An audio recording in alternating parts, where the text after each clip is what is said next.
While we have your company, I do want to ask you about the recent SSG Strategic Sports Group investment in the PGA Tour. What are you hearing amongst your brethren, especially veteran brethren from PGA Tour ranks?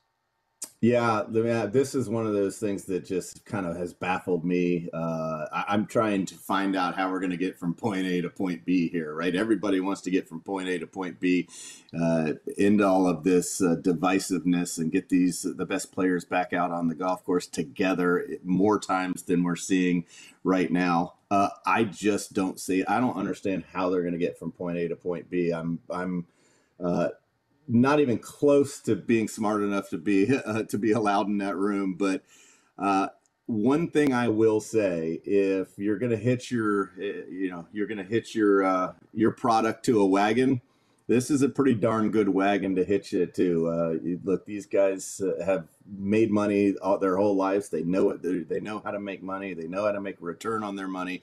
And for them to have the confidence to put the $3 billion investment into the PGA Tour, knowing and thinking that they're going to make more than that back, that's a good sign. I just don't know exactly how this whole thing is going to break down. Speaking again, I'm taking advantage of the last couple of minutes we have here with you, Carl. We were talking a lot about Riviera. We're talking a lot about Tiger this week hosting the Genesis Open. It happens to also be a signature event. So if we're going down the road of kind of a macro view of where the world of golf is right now, what is your view on these signature events? Don't mind the signature events. I just wish they were 120-person fields and cut to 60, giving more playing opportunities. Look, if they had these tournaments set up the way they were last year, Kurt Kitayama would not have won the Arnold Palmer Invitational because he wouldn't have been in the Arnold Palmer Invitational. And I think that's really important that we give more opportunities for guys.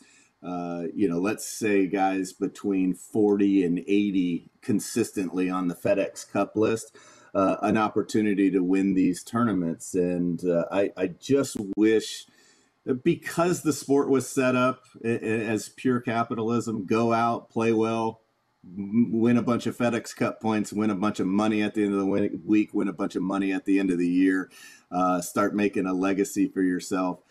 I just feel like they should be 120-person fields and cut to 60, and then let the tournament just rock and roll from there. I don't. Nick Dunlap turned pro, won Amex, unbelievable story.